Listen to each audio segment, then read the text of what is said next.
Iran സംഘർഷത്തിൽ ആശങ്ക രേഖപ്പെടുത്തി ഇന്ത്യ. വിദേശകാര്യ മന്ത്രാലയം പുറത്തിറക്കിയ പ്രസ്താവനയിലാണ് ഇന്ത്യ ആശങ്ക രേഖപ്പെടുത്തിയത്. എല്ലാ കക്ഷികളും സംയമനം പാലിക്കണമെന്നും സംഘർഷം ഒഴിവാക്കണമെന്നും ഇന്ത്യ ആവശ്യപ്പെട്ടു. ഇന്ത്യൻ പൗരന്മാർ ജാഗ്രത പാലിക്കണമെന്നും നിർദ്ദേശമുണ്ട്. ശരത് ലാലാണ് വിവരങ്ങളുമായി ചേരുന്നത്.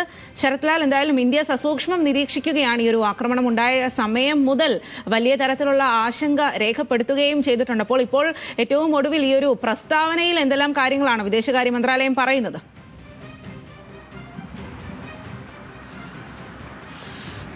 വളരെ വലിയ ഒരു ആശങ്കയാണ് ഇന്ത്യൻ വിദേശകാര്യ മന്ത്രാലയം മൊത്തത്തിൽ ഇന്ത്യയും പ്രകടിപ്പിച്ചത്.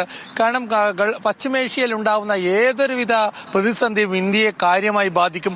അതുകൊണ്ട് തന്നെ പശ്ചിമേഷ്യയിലെ പ്രതിസന്ധിയെ ആ തരത്തിൽ തന്നെ ആശങ്കയോടെ തന്നെയാണ് ഇന്ത്യ പ്രതികരിച്ചിരിക്കുന്നത്. കാരണം അതിൽ പറഞ്ഞ 3 കാര്യങ്ങൾ വളരെ വ്യക്തതയോടെ തന്നെ ഇന്ത്യ നിലപാട് വ്യക്തമാക്കിയിട്ടുണ്ട്. ഒരു രാജ്യത്തിന്റെ പരമാധികാരം ആ രാജ്യത്തിന്റെ അഖണ്ഡതയും കാത്തുസൂക്ഷിക്കപ്പെടേണ്ടതാണെന്ന് എന്നൊരു വാചകം കൂടി, അതായത് ഇറാനെ പരോക്ഷമായി സപ്പോർട്ട് ചെയ്യുന്നൊരു വാചകം കൂടി ആ പ്രസ്താവനയിലുണ്ട് എന്നതാണ് ഏറ്റവും പ്രധാനം. അതുപോലെ തന്നെ ചർച്ചകളും നയതന്ത്ര സമീപനങ്ങളുമാണ്, മറിച്ച് യുദ്ധമല്ല പ്രശ്ന പരിഹാരമെന്നും ഉള്ള ഇന്ത്യയുടെ നേരത്തെയുള്ള നിലപാട് ആവർത്തിക്കുകയും ചെയ്തിട്ടുണ്ട്. അതോടൊപ്പം വളരെ പ്രധാനപ്പെട്ട ഇന്ത്യ വളരെ ഗുരുതരമായി തന്നെ ഈ സ്ഥിതിവിശേഷത്തെ നോക്കിക്കാണുന്നു എന്നൊരു ഫീലിംഗും ഈ പ്രസ്താവനയിലുണ്ട്. അതുകൊണ്ട് തന്നെ ഇറാനിലുള്ള മുഴുവൻ ഇന്ത്യക്കാരോടും അവിടെ വിടാൻ വേണ്ടി ഇപ്പോൾ രണ്ടാമതും വിദേശകാര്യ മന്ത്രാലയം അറിയിപ്പ് നൽകിയിട്ടുണ്ട്. കാരണം ഇറാനിലെ കാര്യങ്ങൾ കൂടുതൽ വഷളാവുന്നു എന്നതാണ് ഇന്ത്യ വിലയിരുത്തുന്നത്. അതുകൊണ്ട് തന്നെ അത് ഗൾഫ് രാജ്യങ്ങളിലേക്ക് എങ്ങനെ ബാധിക്കുമെന്ന കാര്യത്തിൽ വളരെ പ്രധാനപ്പെട്ട ഒരു ആശങ്കയാണ് ഇന്ത്യ നിലനിർത്തുന്നത്. കാരണം നമുക്ക് ഗൾഫ് രാജ്യങ്ങളിലുള്ള ഇന്ത്യൻ പോപ്പുലേഷൻ 56 ലക്ഷത്തിന് മുകളിലുണ്ട് എന്നതാണ് പ്രാഥമിക കണക്ക്. അതിൽ കൂടുതൽ വരും എന്നുള്ളതാണ് ഔദ്യോഗികമായി സ്ഥിരീകരിക്കപ്പെടുന്ന ഒരു സംഭവം. ഏതായാലും അത്തരമൊരു ജനസമൂഹത്തിനുണ്ടാകുന്ന ഇന്ത്യൻ കമ്മ്യൂണിറ്റിക്ക് ഉണ്ടാകുന്ന ഏതൊരു പ്രശ്നവും അത് ഇന്ത്യയെ കാര്യമായി ബാധിക്കും, സാമ്പത്തികമായിട്ടും. അതുപോലെ തന്നെ ഇന്ത്യയുടെ സാമ്പത്തിക നിലയെ തന്നെ ബാധിക്കുന്ന രീതിയിലേക്ക് പശ്ചിമേഷ്യൻ സംഘർഷം മാറിയേക്കാം എന്ന ഒരു ആശങ്കയിൽ കൂടി ഈ പ്രസ്താവനയുടെ പിറകിലുണ്ട്. ഏതായാലും പ്രധാനമന്ത്രി ഗുജറാത്തിൽ തിരിച്ചെത്തിയ ശേഷം ഇത് സംബന്ധിച്ച വിദേശകാര്യ സെക്രട്ടറിയുമായി കൂടിക്കാഴ്ച നടത്തുമെന്ന റിപ്പോർട്ടുകൾ അല്പസമയം മുമ്പ് പുറത്തു വന്നിട്ടുണ്ട്. ഏതായാലും പ്രധാനമന്ത്രി ഗുജറാത്തിൽ നിന്ന് ഇന്ന് രാത്രിയോടെ തിരിച്ചെത്തും, 10-11 മണിയോടെ തിരിച്ചെത്തും എന്നാണ് നമുക്കറിയുന്നത്.